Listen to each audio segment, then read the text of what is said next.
I could not be more excited for today's guest. I've been wanting to get her on a podcast forever. You know her as the leading expert on modern monetary theory, author of The Deficit Myth, Professor Stephanie Kelton. Welcome to Bad Faith Podcast. It's really nice to be with you. Thank you. Okay, so the reason we're here today primarily is because I have gotten feedback. Apparently, you have gotten some feedback as well about an episode I did recently with Professor Wolff about the economy, about the deficit, about the fiscal cliff and Republican threats to hold up the economy if under a threat that they will not raise the debt ceiling unless they make some significant cuts to Social Security and other so-called entitlement programs. And we had this hour-long conversation that felt substantive and interesting, although it completely sidestepped the issue of modern monetary theory and this idea that is very popular and broadly kind of embraced on the left, that it is wrong to treat our national deficit like a household budget, and that engaging in that particular narrative is not only wrong, but it is potentially harmful insofar as it furthers a kind of political approach that basically sets us up again and again to be threatened with cuts to significant social programs because people weaponize the idea that we have to just get the budget under control.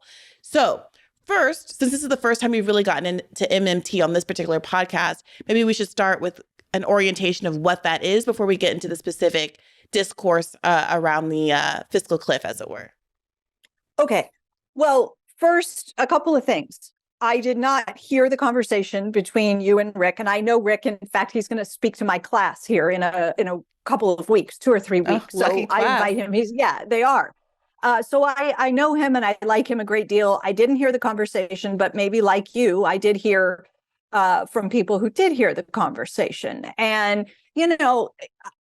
I think that for all that Rick does really well, I think this lane is not where his strength lies, let's say. And so I hope that, you might be able to tell me some of the things that he said that maybe I can correct from an MMT perspective.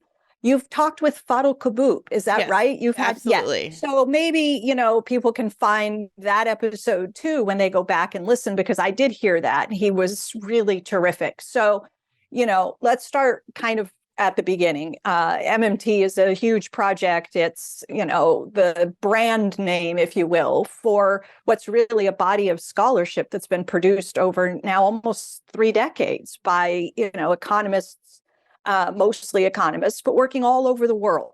So it's a big project. It's a lot to wrap your arms around. I'm not going to be able to do all of it with you in just a short time, but just to get to sort of the basics. You got there in your opening when you said we shouldn't think of the federal government's budget the way we think of our own personal household budget. And almost everything follows from there. Once you understand what makes the federal government different from a household, a business, or a state or local government, then you're off and running. So let's talk about what makes the federal government different. And it's basically the distinction between being the issuer of the currency, which the federal government is, and being the user of the currency, which you and I are, and businesses are, and cities and states are. So think about what happened when COVID hit us in March of 2020, right? We were worried that tens of millions of people were going to lose their jobs. We were worried about businesses and entire industries going under. We were worried that states weren't going to be able to maintain essential services, health, and transportation and all the rest of it. Everybody needed money. And where did we turn? Well, to Congress and to the US Treasury. Why? Because that's where the money comes from. And so with little hesitation, Congress knocked out that first fiscal package. Remember the CARES Act? That was $2.2 trillion. Congress didn't have to go around hat in hand and collect money from taxpayers and go to China or anything like that, right? Because the federal government has something the rest of us don't have. Congress has the power of the purse. It can, in a sense, spend money it does not have. It can commit to spending trillions, and it didn't stop with $2.2 trillion. It came back and did $900 billion in December of 2020. It came back and did 1.9 trillion in March of 2021. That's $5 trillion in 12 months' time, saving households and businesses and entire industries like the airlines, helping state and local governments. So the rest of us were in a real pickle, and only Congress, by virtue of the fact that it has this thing the rest of us don't have, which is the ability to create and issue our currency, to in a sense, spend money it doesn't have.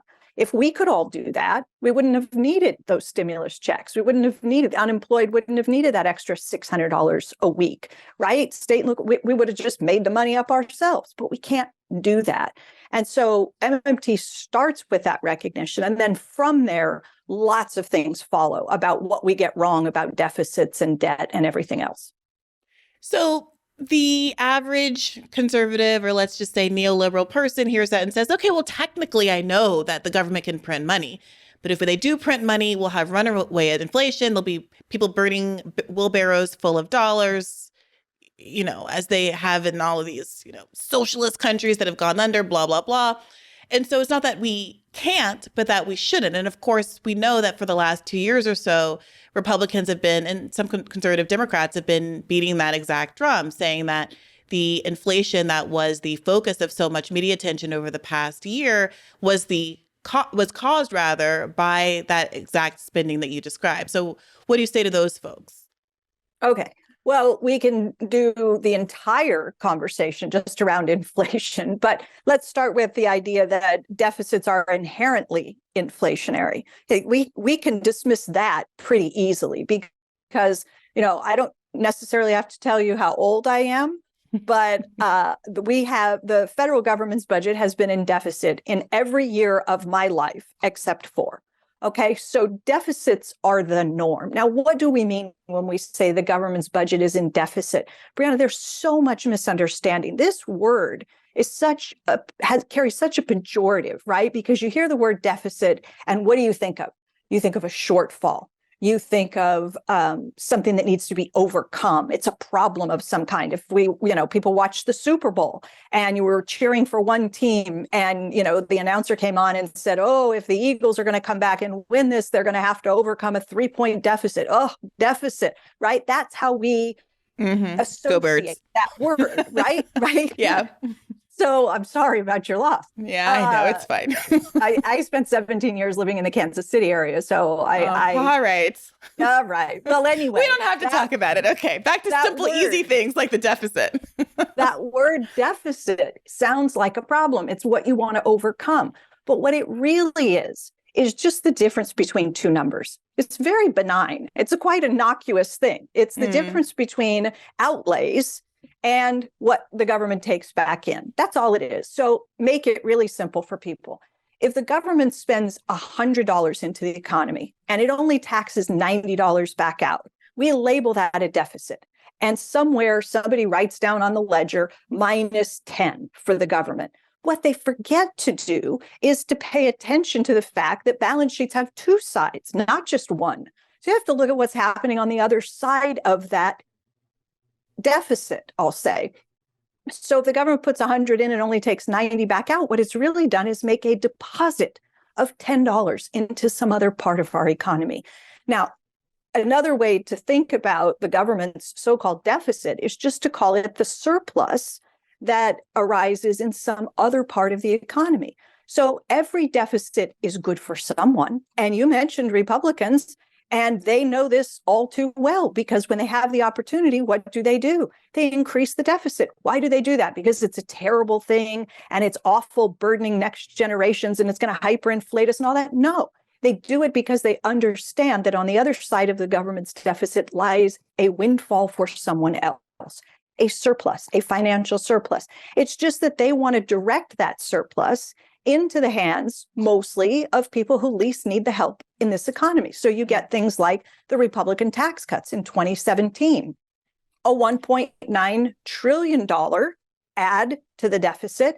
But Republicans understood, we're not worried about the deficit. We want to carry out our agenda. If it means we add 1.9 trillion to the deficit, so be it, because we know that on the other side of that lies this surplus that's going where we want it to go. corporations, mostly people at the top of the income distribution and so forth. Was it inflationary? No. Well, it wasn't inflationary, nor was it the jobs boom and the 6% growth that President Trump talked about. So it didn't deliver on a lot of the economics it promised, right? The trickle down and all the rest of it. But make no mistake, the deficit was neither inflationary, nor did it bankrupt the nation or lead to any of these other sorts of problems. So can the deficit get too big? Yes. And can it produce inflationary problems? Yes. So I'm not saying because the government has the power of the purse and it can commit to spending trillions of dollars, if Congress passes the bill, the spending will happen. But can it push it too far? Yes. Is the punishment for pushing spending too far inflation? Yes, it is. So I'm glad you brought up the interview with Professor Kaboo, because he did do, I think, a really excellent job of walking through the sectors that he says are driving inflation. I think it's like healthcare, housing, education, and energy. Thank you. And talking about how we think about the growing expense in those sectors. We don't really, I don't think of it as college costs are going up because they're inflationary so much. I think about the things that are driving college costs. There's like a reality that it is going up, but I think the common framing is in that the fact of these sectors becoming more expensive is what is driving inflation in that kind of concrete way. And I think that's really useful to think about. At the same time, as you just said, there does seem to be a limit. At some point, spending too much or having too big a deficit does become a problem. And the way that Professor Wolff framed it is that ultimately, for whatever reason, and I hope you can help me understand this, the government issues bonds, sells its debt across the world. This creates political relationships that disadvantage the United States potentially and makes us vulnerable geopolitically. And for that reason alone, there's an interest in keeping the debt deficit under control. What do you say to that framing? All right. Well, there's a lot there. So let's start with where you ended. So the federal government never needs to borrow its own currency from anyone. Think about it. Why would it? Right? So it is true that the current practice, not just here in the US, but in countries around the world, the current practice is to match deficits with bond issuance. So in my simple example, the government spends $100 into the economy and taxes 90 back out. We say the government has run a deficit of 10. Now the US government holds up US government bonds, treasuries, and says, well, I had this deficit, and so I have to match my deficit by selling these treasuries. It doesn't have to, but that is the current practice. So what happens? The $10 come back out, and they're replaced with these treasury bonds, the same equivalent amount. So 10, right, in US treasuries. Mm-hmm. Now, treasuries pay interest, and the cash I've pulled back out does not. So when the government does this thing that we call borrowing, it's replacing non-interest-bearing currency, US dollars, with an interest-bearing form of the dollar, a US government bond. Why does it do that? Well, for lots of reasons, one of which is that, it's habit in a sense. We've been doing it this way for a very long time. Financial markets love these things because they're risk-free, default risk-free, but you get a reward, you get a return, you get interest. Now, Professor Wolff talks about other countries holding these things. Well, where does China get US treasuries? Where does Japan get US treasuries? Where do these countries get them? Well, the answer is mostly they sell to the US far more than we buy, than we sell to them, right? They're exporting goods and services. Think of China to the US, and we don't sell as many things to China as they sell to us. So we have trade deficits with China. China has a trade surplus. China accumulates all of these US dollars. They can do what the rest of us can do, which is trade those dollars in for an interest-bearing US dollar called a government bond. And so to sell bonds to China, we simply debit one account and the dollars go away and replace it with a different kind of dollar, which is a US treasury. is that inherently risky? Does that put us in danger? Are we, playing some kind of scary game when we sell treasuries to other countries? I think the answer is no. We allow other countries to trade their dollars in for an interest-bearing account at the Fed called the U.S. Treasury. Interest on government bonds is UBI for rich people. It's a universal bondholder income. If you already have money, you can give the government your money and take a bond instead, which is just another type of government money, but this one pays interest. And so, in a country like Australia, in the 90s, when Clinton was president, we had budget surpluses. They had budget surpluses in Australia too, but for many more years. And when you're running surpluses, you're paying down debt. So there were fewer and fewer government bonds out there to satisfy hedge funds and pensions and other investors. People want them because they're risk-free and you get a reward. Are you kidding me? Right? So the government is paying down debt because it's got budget surplus year after year. Financial markets go crazy. They go, well, what's happened to our risk-free reward? Where's our sweet, sweet nectar? And they go to the government and they say, we want bonds. So the government starts issuing more government bonds, even though the budget is in surplus, just to satisfy financial markets. So this idea that the government, depends on investors and doesn't have money unless China and others will give us money. They already have our money. They're just trading it in for a better, higher form of money. They're not stupid. You know what I mean? This line item, $700 billion a year in interest. We're going to be paying almost $1 trillion annually if the Fed keeps jacking up interest rates as the handout to the rich gets bigger and bigger in the form of interest income. Is it valuable? Is it actually good to be appeasing the financial markets in that way? Is there any benefit for the public, or is it just fully corporate welfare to issue the bonds? You could make a case that it's fine. In the book, I came down sort of agnostic in this chapter on the debt because I made it clear that we don't have to have it. We can get rid of it. You don't like it, stop issuing treasuries. And by the time the very oldest one matures, they'll all be gone.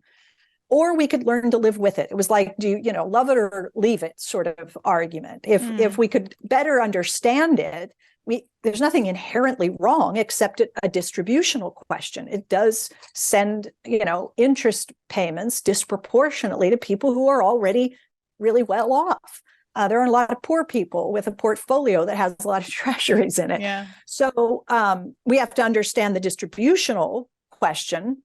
There's nothing inherently wrong with having a risk-free asset that people can put in their portfolios to diversify risk so that, all of your investment isn't subject to the whims of, Wall Street, stock market, and so forth. You got some safe stuff in there. Pensions, we want corporations and pensions and others to have, I think, a safe investment vehicle. But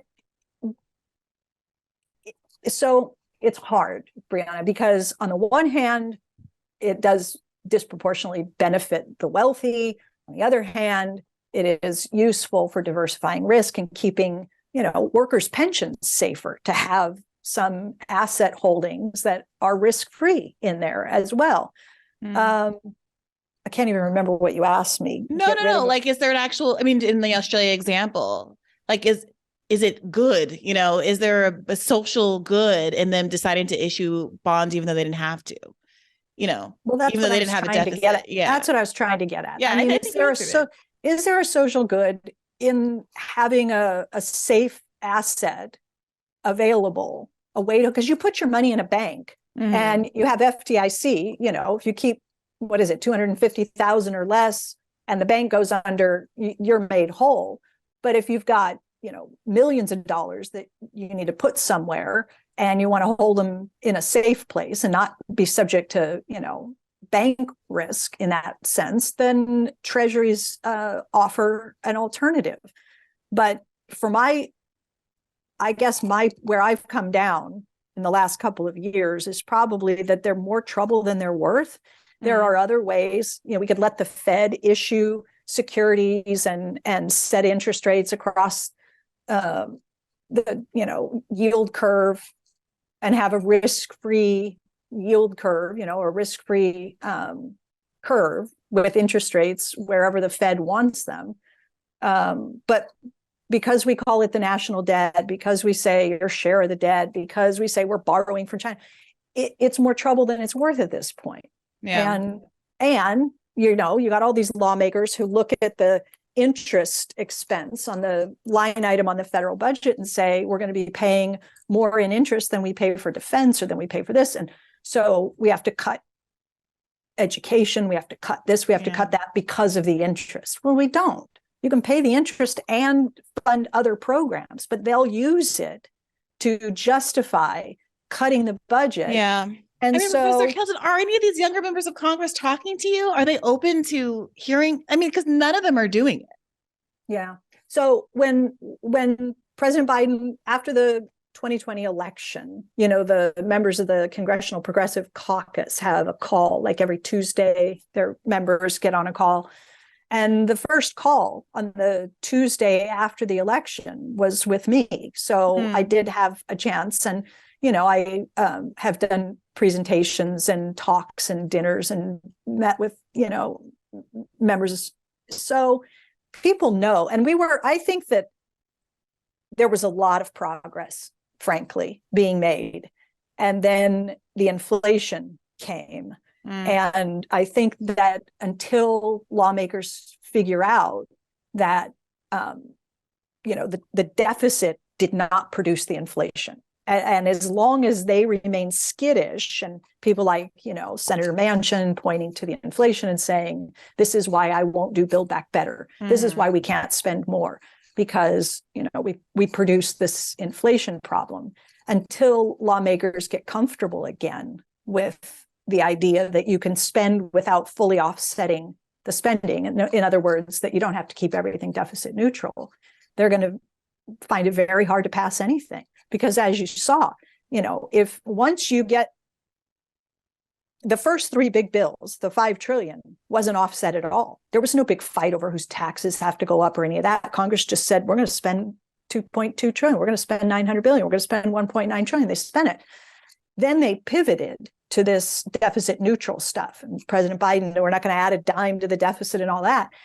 And once that happened, that's when things got really hard, because to keep it all deficit neutral, you needed this revenue and this tax and that tax. And all of a sudden you start losing votes. And now, you can't pass anything. Yeah. Yeah. I kind of like that framing, that a failure and unwillingness to embrace the reality of how budgets work, and MMT basically damned Biden's entire agenda. And so you're going to pay consequences in the long term for not, taking the hit and doing the hard work of explaining to the American public how they've been lied to for generations. Yeah. And you're going to be the one party that always, comes back and says, oh, we always have to come clean up their mess. Because when the Republicans get their turn again, they're going to do exactly what they always do. They're going to use the deficit to achieve the things that they want to achieve. And if Democrats' response is, well, we're not like them, we're fiscally responsible, we pay for our priorities, you're going to get a lot less of what it is that you say you want. Well, that no priority ever goes unfunded. You can take that to the bank. That's right. By definition, if it was a priority, you would have spent on it. No priority ever goes. Which makes the numbers around the child tax credit and the 50% of children pulled out of poverty and that policy choice especially bleak. So there's no risk that at some point the debts could be called in, that we're basically, as it was framed in the Richard Wolff episode, that we are lending out money that we have to pay interest on. So it's causing the cost of our government programs to be inflated by this interest amount. And ultimately, if there is an economic crisis and the debts come due, we won't be able to pay our debts. And then there will be some massive, I'm paraphrasing and probably putting words into Richard Wolff's mouth that he didn't say, but that there could be catastrophic economic global implications if we ever had to make good on all of those outstanding debts. Well, we make good on them all the time. Every time a bond matures, it's paid off, right? So I have trouble understanding the sort of doom scenario. And it's not just Richard Wolff. Lots of people say this sort of stuff, right? What do they imagine? These are not callable loans. It's not like China can pick up the phone and say, I'm holding 10-year US treasuries. I've had them for 2 years. I decided I want I want everything back now. I want out of, there's a market. If you want to, get out of bond holdings, then you sell them in the marketplace, but you don't call up the federal government and say, I want, to be paid back now because I'm worried or whatever the case may be. These are not dumb people. Okay. They understand that the alternative to holding the dollars that they get when we buy goods and services from them is to hold an interest-bearing form of dollar. So, the bureaucrats in China are not dumb. So they're saying, turn my checking account into basically a savings account. I want to hold my dollars in this form. Is it possible that over time countries will end up selling less to the US? Maybe they'll want to keep more of what they produce and consume it at home, and there will be fewer goods and services available to Americans. So we might have to start making more of our own things. Well, that's what we're already trying to do, right? In some cases. So what's the problem? Where does the threat lie? I guess I mean, hypothetically, I guess would be that in any given year, all of the bonds that mature in that year would exceed the amount that America was able to pay. And of course, that ignores what the whole first half of the conversation we've been having, which is that America can always print its own money and can do whatever it wants. But not can.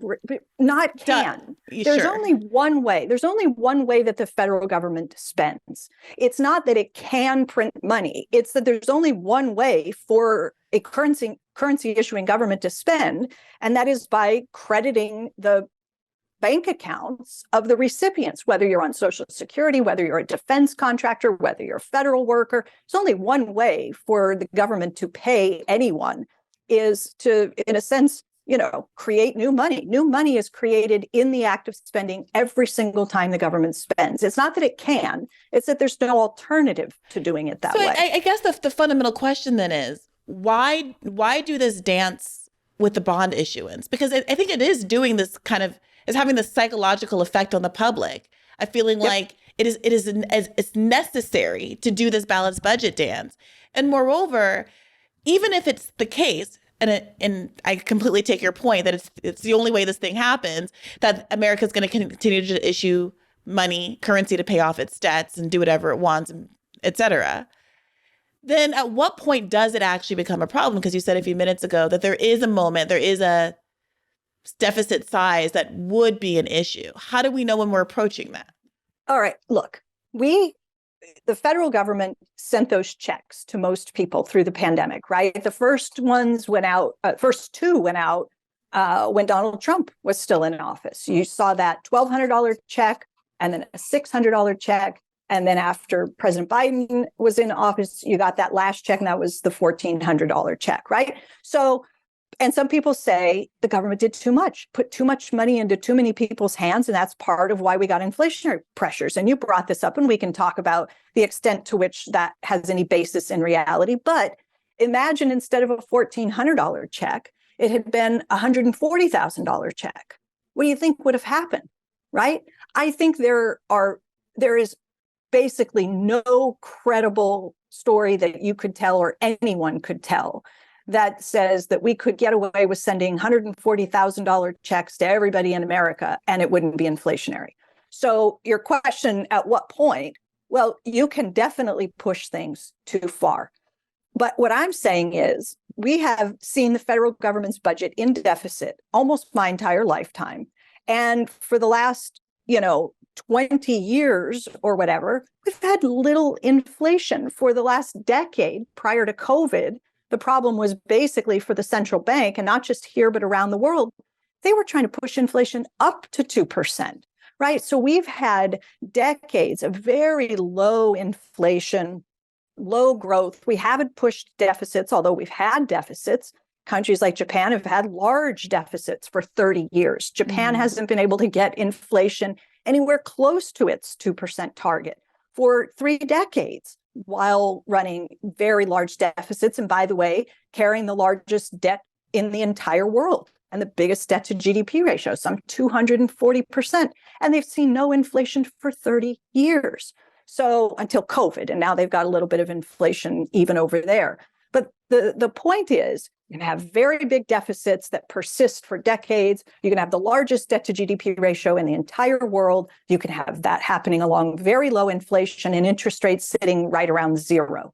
So you just can't go from, if you run these deficits, then it will produce all of this terrible inflation. It's just not borne out by the evidence. The inflation that we're primarily wrestling with now is, traceable in one way or another to a lot of things that don't have much to do, if anything, to the size of the deficit. I think what's confusing from someone who has been fully persuaded and enraptured by your explanations of this in the past, the sticking point that I encounter when I'm trying to make the case, let's say, on a less sympathetic platform like At the Hill with an ideologically diverse audience, is that if there's this acknowledgement that at some point inflation is a problem, there's something that deficits can be so big that that they are inflationary. There's something a little worrisome about saying, well, instinctively, something checks as large as $140,000 would be a problem, but $1,400 checks aren't a problem. So what are we saying? $3,000 checks could work. $10,000 checks could work. Because, I don't know if it was Richard Wolff now or Professor Kaboot, but one of them was saying, okay, if you just think about inflation as people raising prices, the people who can set the prices raise the prices. I think this was Richard Wolff. If that's the case, then sure, it's completely plausible that if you believe Americans have an extra $2,000 sitting in their bank account, why not raise the price of eggs by $1 or $2? Why not, if you know that there's a, supply chain crisis, why not hike up the prices of cars and used vehicles? Why not raise the price of gas? So given how sensitive basically producers are, the people who are setting prices are to trying to extract every nickel and dime from the public, it does strain credulity to believe that even relatively minor increases in people's income or bank accounts wouldn't have an inflationary effect. That's not an argument not to do it. That's an argument for maybe Richard Wolff would argue, price controls or something else. But it is a little difficult to believe, okay, you shouldn't be worried about it, basically, until we get to some outlandish thing like we're giving everybody $50,000 like it's an Oprah sweepstakes. Okay, I'm always worried about inflation. It's a central concern in the MMT framework. If you said, and maybe I should have done this earlier, give me MMT in like a single sentence, I would have said, okay, MMT is about replacing a fake, phony, imaginary, artificial budget constraint with a real resource constraint, with an inflation constraint. So you put inflation at the center. That becomes the thing that you're on the watch for, not, oh, will it add to the deficit? Oh, how much will it add to the deficit? What does CBO say it will do to the debt ratio over time? These are not the critical questions, because I tell you what, I can write legislation that's deficit neutral, won't add a penny to the deficit, won't get anybody's, fiscal hawkery, feathers ruffled or anything. It won't add to the deficit, but I can make it massively inflationary.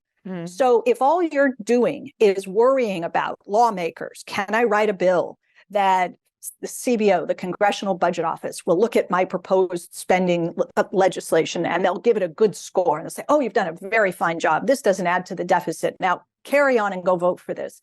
And what I'm saying is it's easy to write a bill that doesn't add to the deficit, but that invites lots of inflationary pressures. So what we want to do is to change the way we think about the right size. You said, what's the right size of the check? How do you know if it's safe to do 3,000, if it's safe to do, less than 3 or more than 3? How do you do that? And the part of the answer is you actually have to do rigorous analysis. You need to try to get some sense of the inflation risk that proposed legislation like that carries. And what I'm saying is Congress doesn't currently do that. They don't ask CBO to score legislation for inflation risk. They're only concerned about the deficit. Does it add to the deficit? Does it increase the debt over time? And so you can't know the answer to your question without trying to do some rigorous macro analysis to get at that. So you're not going to get it perfectly right. There are models, they're imperfect, but at least you can try to get a sense of how much can the economy safely absorb in additional spending before you start to get bottlenecks, before you start to get pressures. And even independent of that, like you just said, if you have a lot of corporations with pricing power and there's a narrative out there, and this I think is important, that narrative that we had inflation and all these companies could then pass on, prices to consumers that more than compensate for the rising costs that they were facing. In other words, you call it price gouging, call it whatever you want, but their margins got really fat. And when your margins are getting really fat, it means you're raising prices by much more than your own rising costs. And we know that this happened, right? I mean, we know.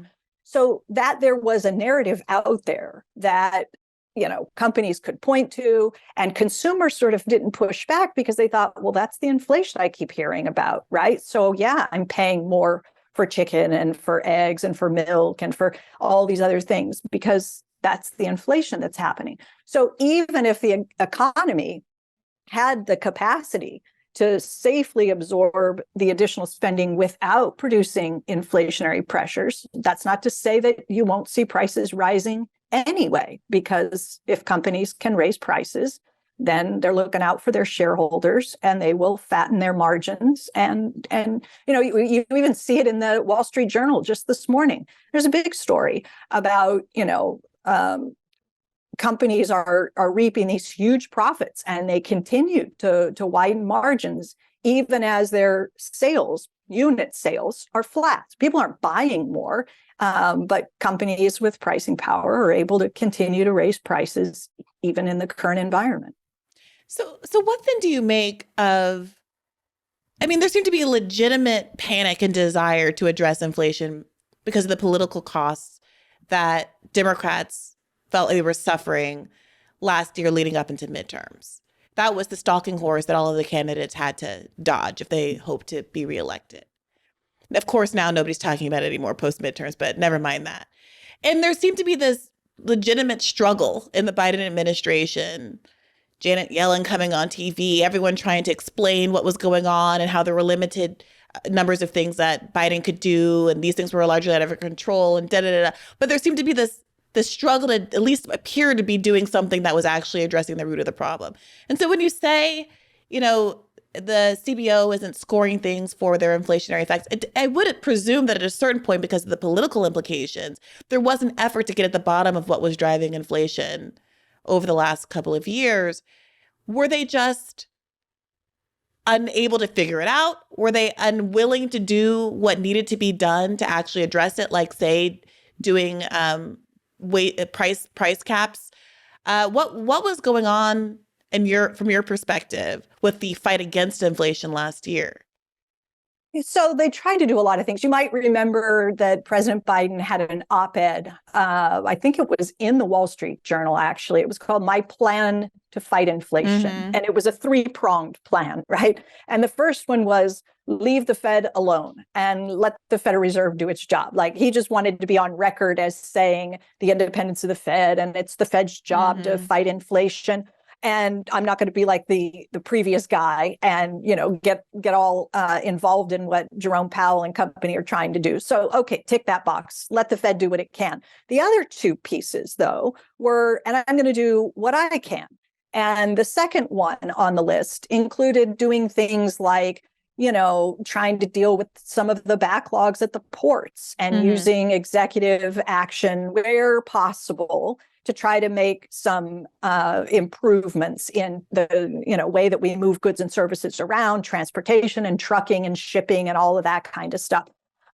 So that was number two. And then number three was, he said, I'm going to reduce the deficit. And he said, to the extent that, you think some of the inflationary pressures are coming from The deficit, well, I'm going to do my part to bring that down. Now, we have a whole conversation just about that, but you did see the legislation, the so-called Inflation Reduction Act, right, which was a commitment to spend hundreds of billions of dollars on climate-related and other sorts of things, some negotiating of prescription drug costs, which, I mean, that's a good thing. That is disinflationary in that component of the consumer price index, the inflation.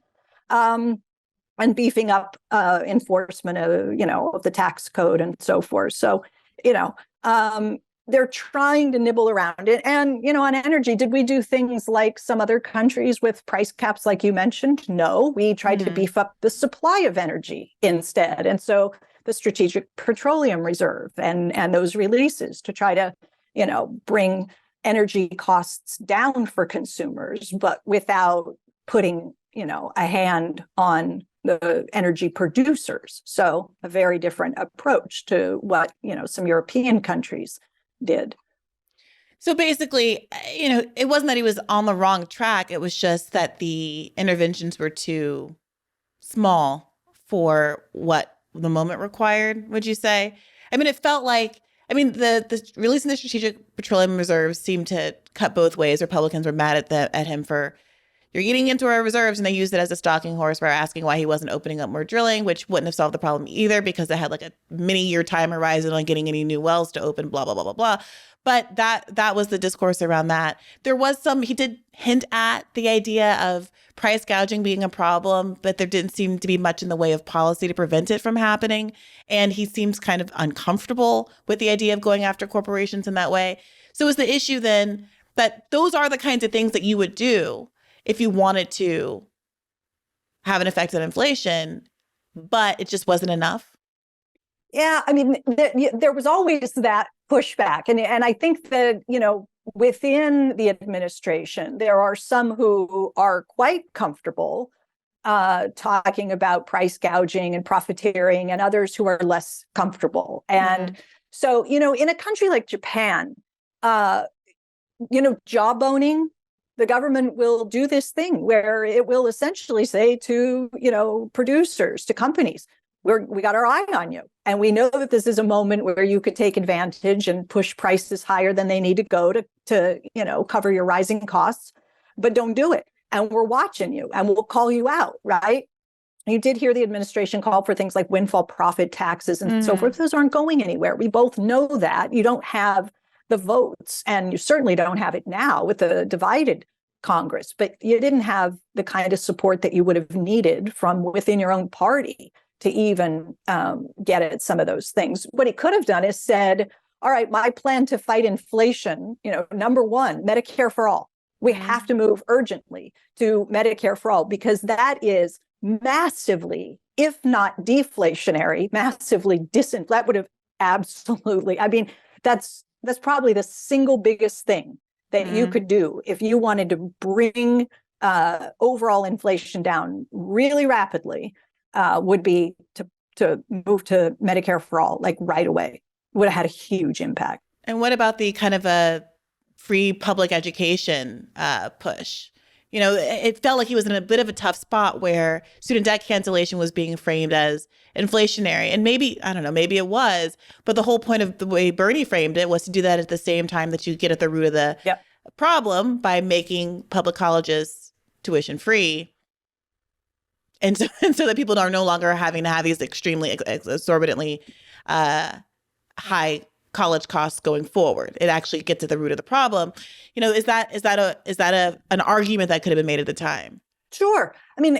Consumer price inflation, CPI, right? This is what we're talking about. The prices paid by consumers for the average bundle of goods that we buy, on a monthly basis. So housing and healthcare, education, transportation, making public transportation free. They did things like this, or nearly free in Germany. I think it was €9 a month, and you could jump on public transportation, go anywhere you want all month long. Anything that reduces outlays for the consumer. And so affordable childcare, that would have been another one. College expenses, educational expenses. There you go. You got it. Yeah. So narratively, as there's this conversation about the debt ceiling. What would you hope to hear Democrats saying that pushes back against the kind of household spending budget? And, Biden is bragging at the State of the Union about having gotten spending under control. What would you prefer the Democratic line of attack to be on these issues? Just for me, I will always try to reframe, because that, again, go back to this word deficit. When people hear it and you start reinforcing it, I think you start reinforcing a lot of the concerns and misconceptions about, irresponsible government spending and so forth. Just call it net spending. That's what it is. Every CBO report should, be required to replace the word deficit with a more neutral term, net spending. So if net spending is positive, it means the government added more than it subtracted. If net spending is negative, they subtracted more from us than they added. Make it neutral. This word debt, I don't like it. I don't find it helpful. When people hear the national debt, they think that somehow they're on the hook for this because they've been told, your share of the national debt is $80,000 or whatever, and babies are born into the world with already owing, all this money. No, this is part of our financial wealth. This is part of, if you are lucky enough to own some of these treasuries, and lots of us do, then it's part of your savings. It's part of your wealth.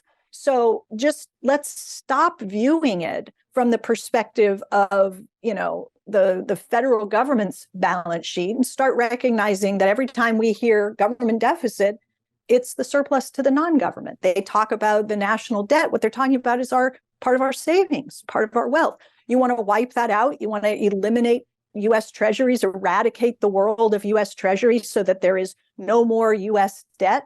Well, you're just talking about, wiping out those financial assets that are in our portfolios, that are part of our savings. They're a good thing. They're the non-government's net financial assets.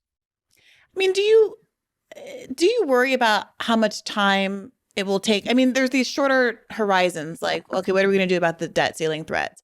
And there's obviously longer term horizons that aren't so constrained.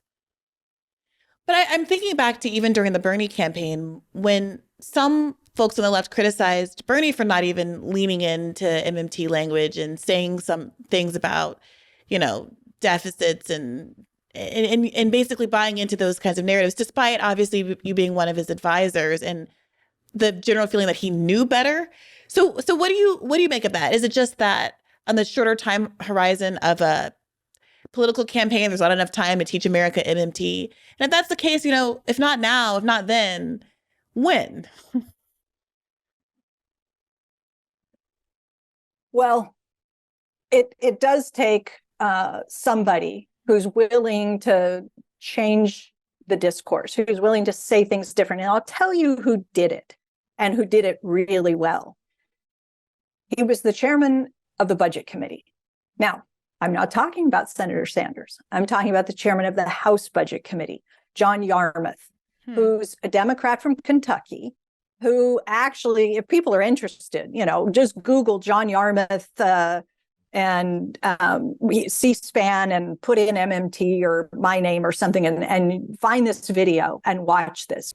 Well, why are people wrong about this, and how should we be thinking about debt and deficits? Well, I don't get any royalties from this, but I would flog a book called The Deficit Myth by Stephanie Kelton, an economist and professor. And it's become quite a bestseller, actually. And what she says is that if you look at the total national debt, $28 trillion right now is what we think of as the national debt. She said, don't think of it as debt. Think of it as all the money that the federal government has invested in the country over our history minus taxes. And that's really what it is. I mean, those $28 trillion didn't exist before the federal government issued them. And so the federal government has the ability to create money, create financing, and that's what we've been doing, we'll continue to do. It is a model for how to do this. And every member of Congress who is interested or open to, breaking out of this mold of always reinforcing, oh, yes, the deficit is such a bad thing, and the national debt, yep, we're really in trouble. And We've got to work to reduce deficits and all that, because it does constrain the progressive agenda. Not only constrain it, it hamstrings it. I mean, you're really not going to go where you want to go as long as you're perpetuating these sorts of myths. And John Yarmuth went on C-SPAN for 30 minutes long, and he held court. It was as good as it could be. I mean, it was near flawless. And Briahna, I'm telling you, in a very patient and deliberate and calm way, he just took question after question, and he just reframed it. Oh, wait, you want to say deficit, but remember, that's not the thing you think it is. Oh, you want to talk about the debt? Wait a minute, that's not the thing you think it is. And so I think that, at a minimum, everyone in the Congressional Progressive Caucus should cue that up and sit as a group and watch that 30 minutes and see if they can't find a way that they can get comfortable talking about these things differently, because he showed them how to do it. Are you aware of any kind of discussion about how Biden or Democrats, generally speaking, should be addressing the threats over the debt ceiling? I mean, specifically, there are these questions about the viability of Social Security, let's say. And people say, well, I do want to protect it. People have paid into it. It's an entitlement that they're entitled to. However, we have to make it solvent. We still have to solve this fundamental problem. And, many, I think, good faith people are still caught up in that narrative. Yep. What would you prefer people to say, or what would you offer to folks who are concerned about those kind of solvency issues? We're just going to, should we just print money to pay for social? Okay, sorry. Don't say print. Issue. What should we say? Just keep your promises to beneficiaries, present and future, and make the payments the same way you pay for everything, including the military. Right? There's no different way to pay for things. So we just pay for things one way, and we'll pay for Social Security, and we do pay for Social Security the same way that we pay for everything else. We just have this earmark tax called a payroll tax withholding that we pretend is the place where the money comes from that allows us to make the payments to Social Security recipients and to pay for Medicare and so forth. It is not how it works. It isn't. It just isn't how it works. And this is a debate that's been going on for so many decades. And if you're leaning into this story that it's, the payroll tax withholdings that go into the trust fund, and this is what allows us, through a combination of taxing people today and some earnings on the trust fund, this is where the money comes from that allows us to pay for Social Security. And the problem is, we're told that the trust funds are going to be depleted. We have an aging population. So every day, about 10,000 people turn 65 in this country. We got people who move out of the workforce and into retirement. They stop helping us to work and produce the goods and services, but they don't stop consuming. They still need things. And so we want people to have a decent standard of living in retirement. We don't want our seniors falling into poverty. We want to care for the disabled and dependents of people and so forth. So we have this program, and it's brilliant, and we could build on it and expand Social Security, but we have this idea that we can't afford to do it because we have, the demographic changes, and there's not going to be enough money coming in to make good on all those payments going out.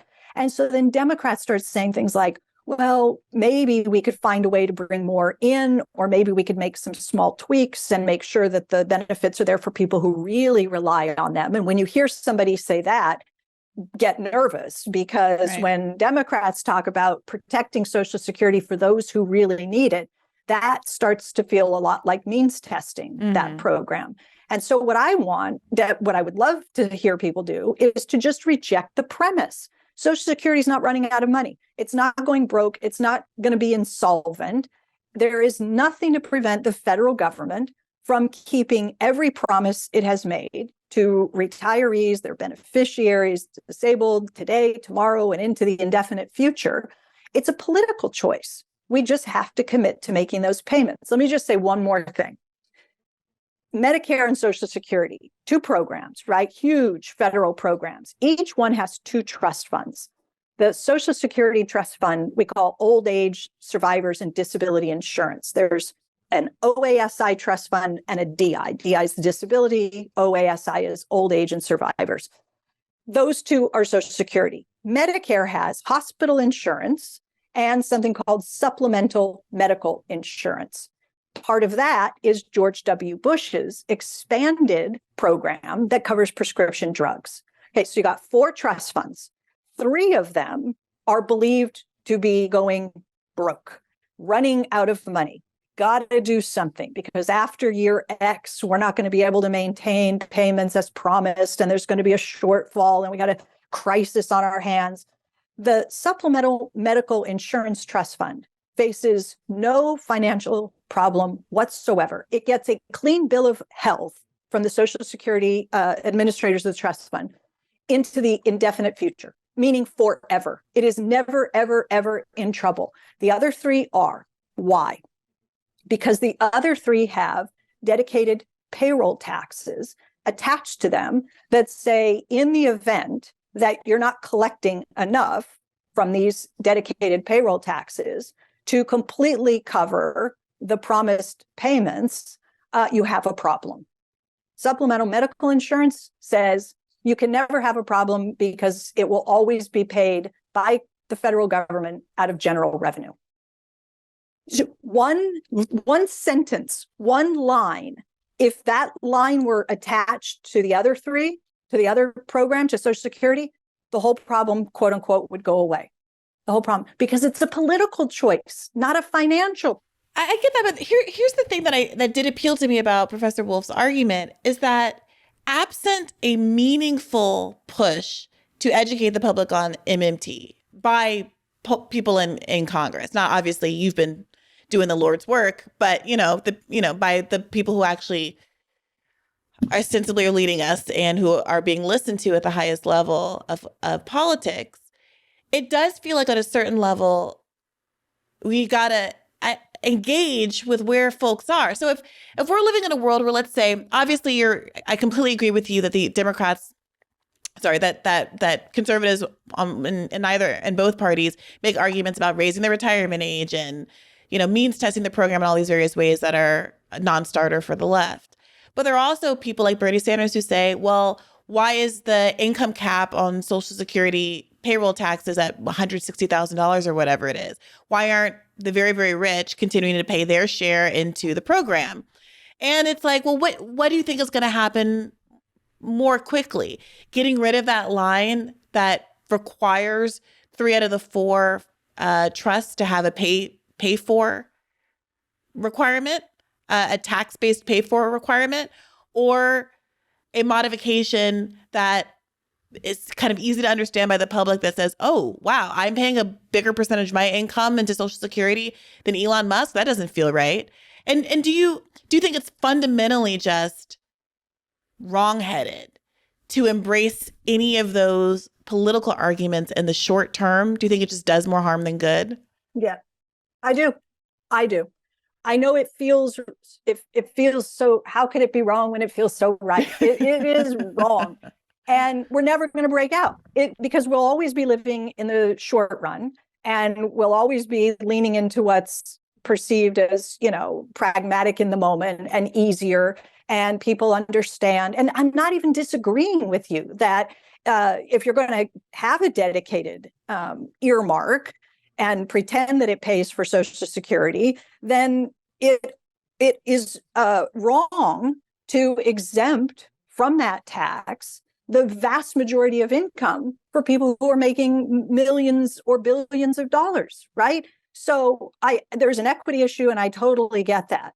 But what I'm saying, the bigger thing for me is that it is really important to reject false premises. And if somebody tells you we can't afford Social Security unless we make all of these adjustments to this trust fund, which is just an accounting. It is literally just an accounting gimmick.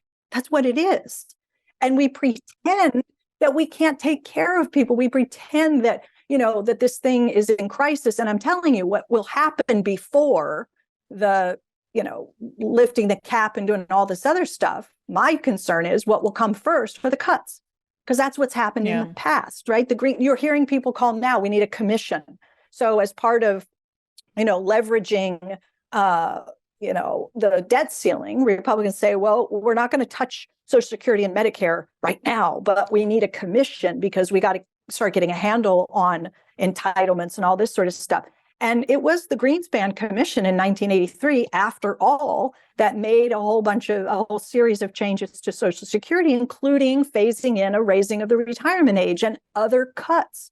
So I would get very nervous about continuing to perpetuate this idea that the program itself is in financial trouble, and just say, no, it isn't. This is a political choice. And if we can choose to increase funding for the military every year, we can choose to make the payments to Social Security beneficiaries, independent of, whether the trust fund balance registers a positive number or not.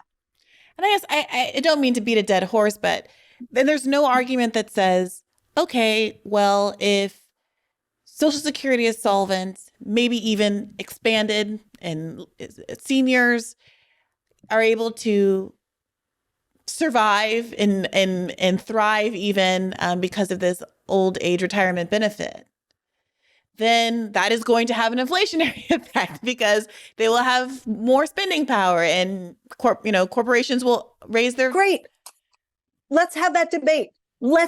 I welcome, in fact, I beg for that debate. That's the debate I want to have. Let me tell you what Alan Greenspan. Now, Alan Greenspan is a Republican, right? Was the chairman of the Federal Reserve for many years, had to go before Congress and testify routinely. And it was, I mentioned the Greenspan Commission, right, that made these changes to Social Security. Now, Alan Greenspan, when he was chairman of the Federal Reserve, goes before Congress, routine testimony, and he's sitting in front of Paul Ryan, Congressman Paul Ryan, who has wanted to cut Social Security his entire time in Congress. Like, that was a dream of his, right? So Paul Ryan has Greenspan sitting there, and Ryan says to him, so having personal retirement accounts is another way of making a future retiree benefits more secure for their retirement. And also, do you believe that personal retirement accounts as a component to a system of solvency does help improve solvency? Because when you have a personal retirement account policy, it's accompanied with a benefit offset. With that feature in place, do you believe that personal retirement accounts can help us achieve solvency for the system and make those future retiree benefits more secure? Well, I wouldn't say that the pay-as-you-go benefits are insecure in the sense that there's nothing to prevent the federal government from creating as much money as it wants and paying it to somebody. The question is, how do you set up a system which assures that the real assets are created which those benefits are employed to purchase? So it's not a question of security. It's a question of the structure of a financial system which assures that the real resources are created for retirement as distinct from the cash. The cash itself is nice to have, but it's got to be in the context of the real resources being created at the time those benefits are paid, so that you can purchase real resources with the benefits, which of course are cash. Mm-hmm. I write about this in my book, and I tell the story all the time. Congressman Ryan says, listen, don't you agree with me that Social Security is in real trouble because we all know it's running out of money? Wouldn't now be a good time to begin to transition to a system of personal retirement accounts? You know what that means. Mm-hmm. That means privatize Social Security, personal retirement accounts. And Congressman Ryan is just reeling him in, right? I'm giving you this question. It's a nice softball. I just want you to knock it out of the park. Tell me you agree with me.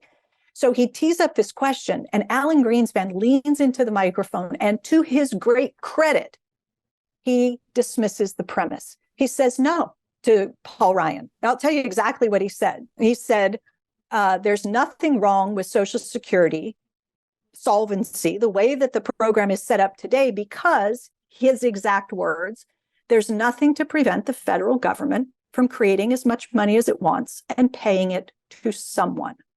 Full stop. Alan Greenspan just took the crisis and affordability question off the table. Said, nope, there's no problem there. But then, Briahna, he goes on to say the really important thing, which is the debate you want to have us engage in, which is inflation. He said, the question is, I'm still quoting, the question is, how do you set up a system that assures that the real assets are created, which those benefits are employed to purchase? Now, what does he mean? He means you can send the checks to seniors and dependents and disabled people. There's nothing to prevent you from making good on all those promised payments. Go for it. But the question is, how do you make sure that they can turn around and spend those benefits into the economy, getting the goods and services that they need, the health care and the food and the energy and everything that they need, when we have a shrinking workforce? There are fewer and fewer people working and producing stuff.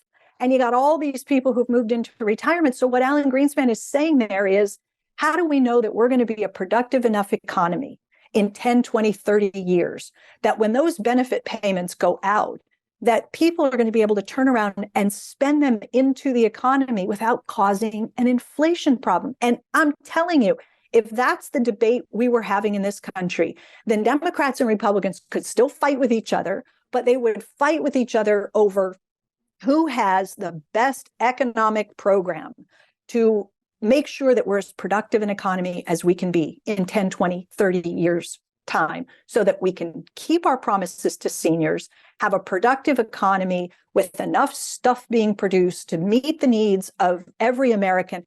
That's the debate. Republicans would still say tax cuts and deregulation is the way to make sure that we're productive and we have a strong economy. Democrats would say we need R&D and investments in childcare and education and healthcare and infrastructure and that kind of stuff.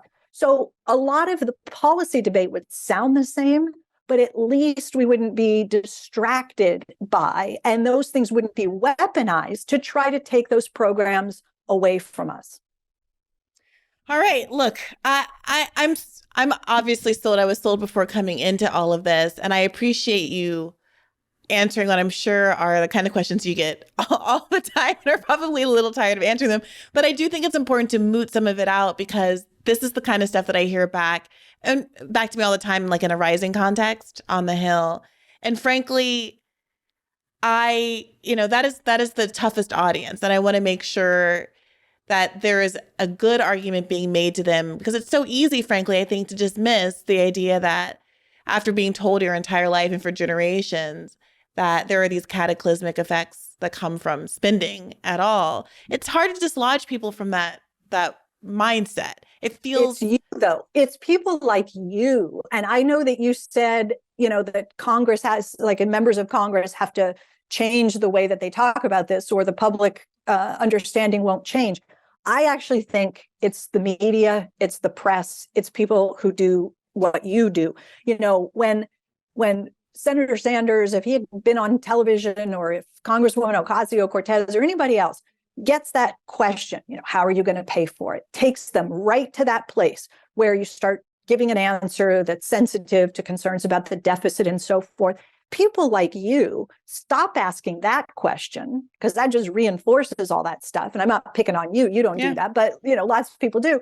And say, how are you going to resource that? You want Medicare for all? You want to make public colleges and universities tuition free? You want to blanket the country with solar panels and EV charging stations or whatever it is? How are you going to resource it? Do you have the construction workers, the architects, the engineers? Do you have the heavy machines and equipment, cranes? Can you do this? Do you have the nurses and the doctors and the mental health care professionals? Do you have faculty and laboratories and dorms? And can you actually, because that's what matters. The money is the easy part. That's the simple part. And we pretend that's the challenge.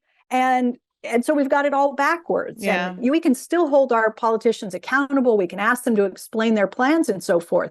But let's stop with starting every question with the money piece, and let's move to the real things that matter. Do you have any insight into why Bernie didn't choose to lean in? Were you frustrated by his kind of choice in 2020 not to? You want to get me in trouble. I really don't. I mean, I think all of us here at Bad Faith really appreciate. I mean, obviously, we all gave our time and lives to it, that effort for a year plus. But I think we can also reckon truthfully with what might be done differently, what could have been done differently, and what we maybe should do differently going forward. Look, I think obviously it's frustrating if you hear somebody doing the very things that you think are reinforcing a lot of misunderstandings and myths, as I call it in the book. That's frustrating. On the other hand, one can understand that, politicians very much like their talking points. They sort of pride themselves on message consistency. And if you've been saying something for 35 years, it's hard to stop doing that. Now, I mentioned John Yarmuth. He found a way. And he's someone, he's been on a number of podcasts, and I've heard him talk about this. And he said, look, I was a deficit hawk. I mean, my time in Congress, for almost the entire time I was there, I considered myself a deficit hawk. And then I changed my mind. And that is rare. I wish it wasn't so rare, but if he can do it, then I think others can too. And I hope and expect that it will be the younger generation of people who enter Congress who, don't feel so hemmed in by, decades of having said one thing. Maybe that's where we start to see some real progress. Well, from your lips to God's ears, thank you so much, Professor Kelton, for joining me here today. Can you let the public know where they can find your extraordinary book and anything else you're working on right now? Sure. Well, I write a Substack, so you can just, if you want to Google my name, you can find the Substack. I call it The Lens. The book is available anywhere you can order a book. So that's easy to find. It's called The Deficit Myth. So if you just punch that in and you're interested, you can find that. I'm all right. working on the next project. So maybe we'll be able to talk about that when it's done. I'm looking forward to it. I'm already looking forward to it. Thank you all, as always, for listening. I'll see you tonight on Call-In. If you want an extra episode of Bad Faith, you can get it on Mondays at patreon.com/badfaithpodcast. As always, take care of yourselves and keep the faith. Hey, YouTube. Thanks for watching. Just a reminder that this is a podcast. You can catch an extra premium episode every Monday for $5 a month at patreon.com/badfaithpodcast. That's patreon.com/badfaithpodcast for $5 a month, an extra episode every week. Additionally, please do consider liking this video, subscribing to this channel. It helps us out. It helps independent media beat the algorithm. We appreciate you. And as always, keep the faith.